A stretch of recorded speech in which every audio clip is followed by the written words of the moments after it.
Pro Tips! Hey everyone, welcome to another episode of Pro Tips. Today we're going to be talking about the dip at first crack and how to deal with it. Now if you've been roasting coffee for a while, you've no doubt come across instances where you're roasting a coffee, you're going through first crack, and all of a sudden you experience a rapid decline in the RR of your bean temperature. Now, majority of the literature available has talked about the coffee bean being in an exothermic state during the first crack. This means that the net output of heat from the coffee bean is greater than the net input of heat being absorbed by the coffee bean. Whether this is accurate or not is for a separate discussion, but for today's purposes, let's assume that this is correct for now, okay? So if the bean is giving off more heat than it's absorbing, shouldn't the bean temperature probe be measuring an increase in temperature rather than a decrease in the RR of the bean temperature? Of course, this is assuming that you didn't change the gas or burner settings during this phase of the roast, right?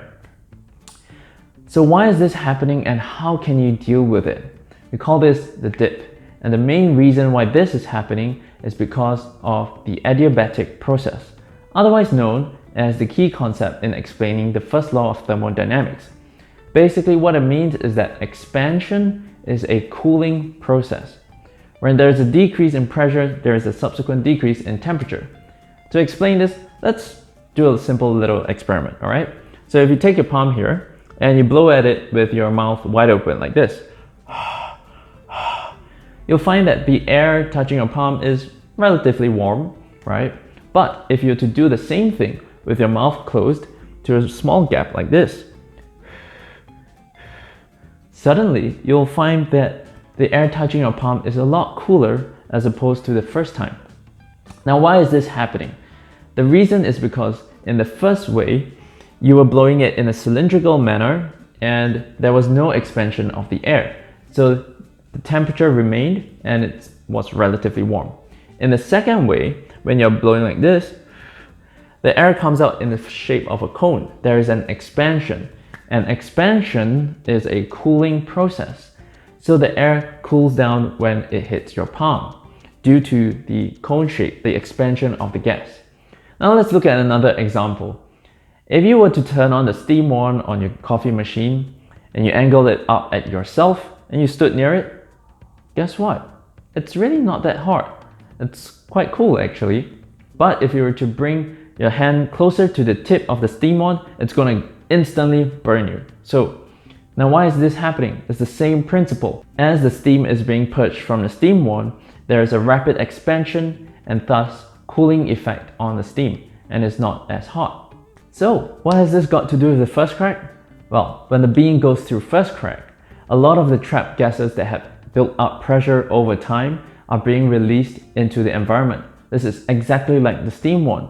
The gases expand due to the release of pressure from the bean and has a cooling effect on the roasting environment. So during this phase of the roast, it's actually imperative that you increase your gas and burner settings to counteract this cooling effect from the release of the gases into the roaster. Once the cracking has minimized or subsided, then you can return the gas and burner settings to what it was before the first crack, or even lower if you so choose to. Now this goes against the teachings of some coffee professionals like Scott Rao, who've mentioned that the gas should always be declining throughout the roast, never increasing.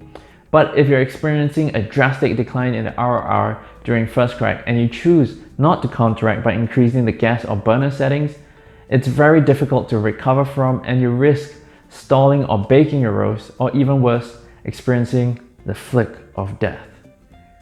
That's it for this week's Pro Tips. I hope you enjoyed the video. Please click the subscribe button below. Follow us on Instagram and Facebook if you want more videos like this. And of course, if you want to learn more about coffee roasting, sign up for our Ultimate Coffee Roasting course where we teach you all the variables of coffee roasting and how to manipulate them to achieve that perfect coffee that you're looking for.